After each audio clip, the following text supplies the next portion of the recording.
महाकुंभ मेला क्षेत्र में गैर हिंदुओं को दुकानें स्थापित करने की अनुमति नहीं देने की अपील की थी, जिसके पीछे हाल ही में जगह जगह खाने पीने की चीजों में थूक मूत्र जैसी मिलावट ने समर्थन किया और कहा गैर हिंदुओं का महाकुंभ में प्रवेश वर्जित कर देना चाहिए। आप बाबा बागेश्वर का ये बयान सुनिए, फिर आपको बताएंगे कि क्यों मौलाना धीरेन्द्र कृष्ण शास्त्री के बयानों से भड़क गए हैं।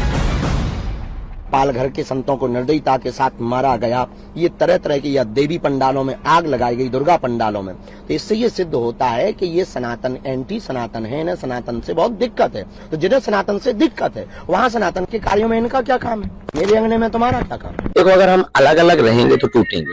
40 करोड़ की जनसंख्या वाले देश में जब 3 करोड़ की जनसंख्या के देश के 300 लोग मात्र आए और उन्होंने गुलाम बनाया, वो थे इंग्लैंड के लोग। 300 लोग आए थे और 40 करोड़ की जनसंख्या वाले देश को उन्होंने गुलाम बनाया था, सिर्फ एक सूत्र पर, फूट डालो राज करो। हम बट गए इसलिए हम गुलाम बन गए। बाबा बागेश्वर का कहना है कि उनके बयान हिंदू समाज को एकजुट करने के लिए है, लेकिन विरोधी उन पर सांप्रदायिकता को बढ़ावा देने का आरोप लगा रहे हैं। कई मुस्लिम धर्मगुरुओं ने बाबा के बयानों को लेकर आपत्ति जताई है और उन पर रोक लगाने की मांग की है। ऑल इंडिया मुस्लिम जमात के राष्ट्रीय अध्यक्ष मौलाना शहाबुद्दीन रिजवी ने कहा कि धीरेन्द्र शास्त्री हमेशा मुसलमानों के खिलाफ कुछ न कुछ बोलते रहते हैं, जैसे उन्होंने किसी एनजीओ से ऐसी बयानबाजी का ठेका ले रखा हो। उनके बयानों से सांप्रदायिकता को बढ़ावा मिलता है। तो वहीं इंडियन मुस्लिम फाउंडेशन के अध्यक्ष शुएब जमई ने भी आरोप लगाया कि बाबा बागेश्वर जब दुबई जाते हैं तो शेखों से मुलाकात करते हैं। शेखों के साथ उनका व्यवहार अलग होता है, लेकिन भारत के गरीब मुसलमानों के प्रति वो लोगों में नफरत फैलाते हैं। जमीयत उलेमाए हिंद के अध्यक्ष मौलाना अरशद मदनी ने केंद्र सरकार पर सांप्रदायिक राजनीति करने का आरोप लगाया है।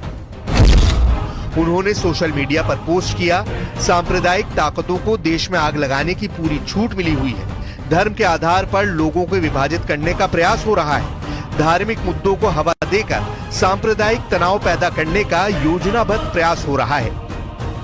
बाबा धीरेन्द्र शास्त्री जी हमेशा कुछ न कुछ मुसलमानों के खिलाफ बोलते रहते हैं और ऐसा लगता है जैसे उन्होंने किसी एनजीओ से इस बात का ठेका ले लिया है कि जगह जगह मुसलमानों के खिलाफ बोलेंगे।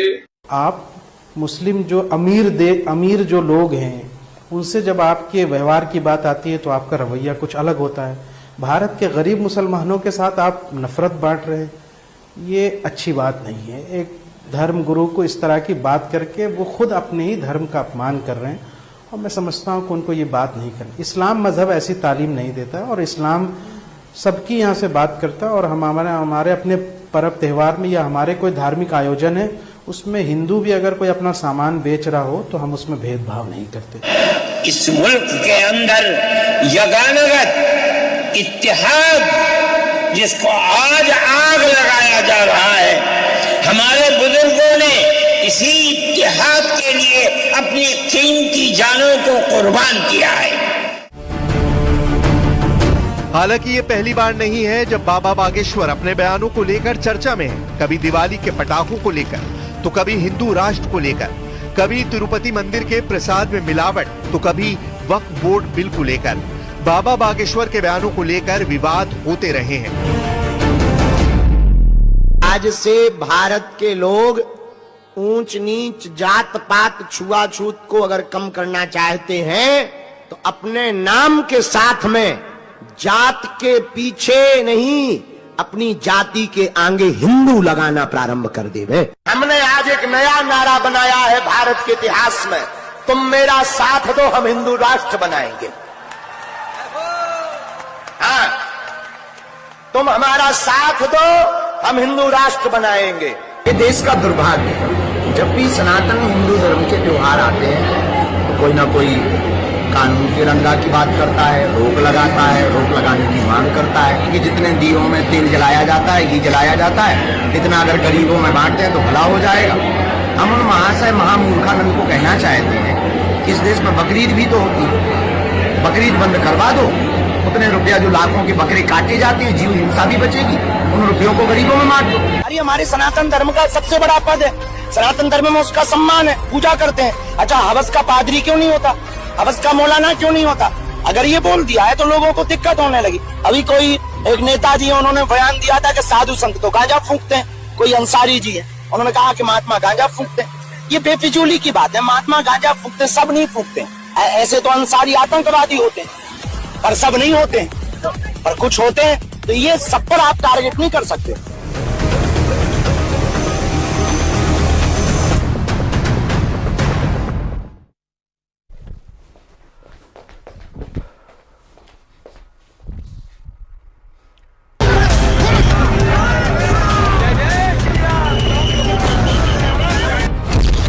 मुस्लिम धर्म गुरुओं के निशाने पर बाबा। और जो वीडियो दिखाए जा रहे हैं, ये सारे वीडियो फर्जी हैं, नकली हैं, एडिट किए हुए हैं, इनमें कहीं सच्चाई नहीं है। धर्म गुरु को इस तरह की बात करके वो खुद अपने ही धर्म का अपमान कर रहे हैं। बाबा बागेश्वर के बयानों से भड़के मौलाना।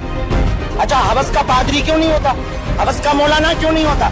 अगर ये बोल दिया है तो लोगों को दिक्कत होने लगी। गैर हिंदुओं को प्रवेश वर्जित महाकुंभ में कर देना चाहिए। तो जिन्हें सनातन से दिक्कत है, वहाँ सनातन के कार्यों में इनका क्या काम? मेरे अंगने में तुम्हारा क्या?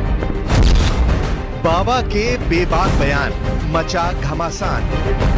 ये दो पक्षीय नियम लगाने की जो बातें करते हैं, ऐसे लोगों के ऊपर ही हमें सुतली बम रखवाना है। हमारे बुजुर्गों ने इसी इतिहास के लिए अपनी कीमती जानों को कुर्बान किया है।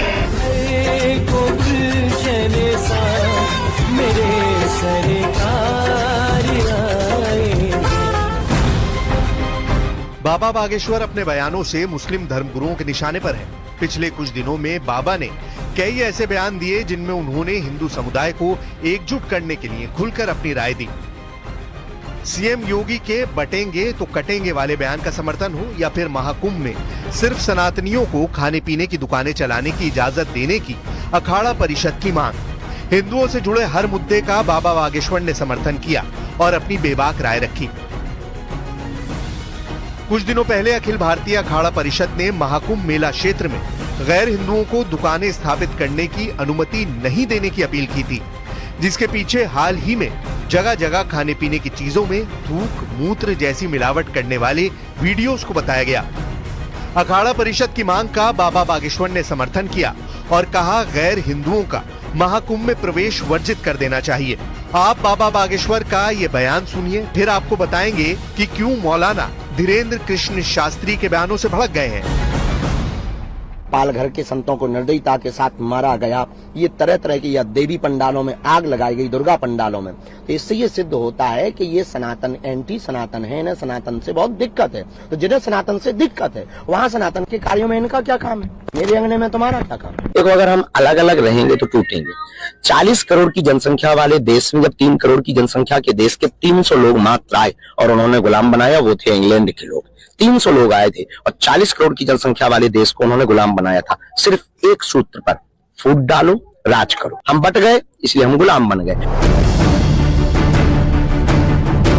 बाबा बागेश्वर का कहना है कि उनके बयान हिंदू समाज को एकजुट करने के लिए हैं, लेकिन विरोधी उन पर सांप्रदायिकता को बढ़ावा देने का आरोप लगा रहे हैं। कई मुस्लिम धर्मगुरुओं ने बाबा के बयानों को लेकर आपत्ति जताई है और उन पर रोक लगाने की मांग की है। All India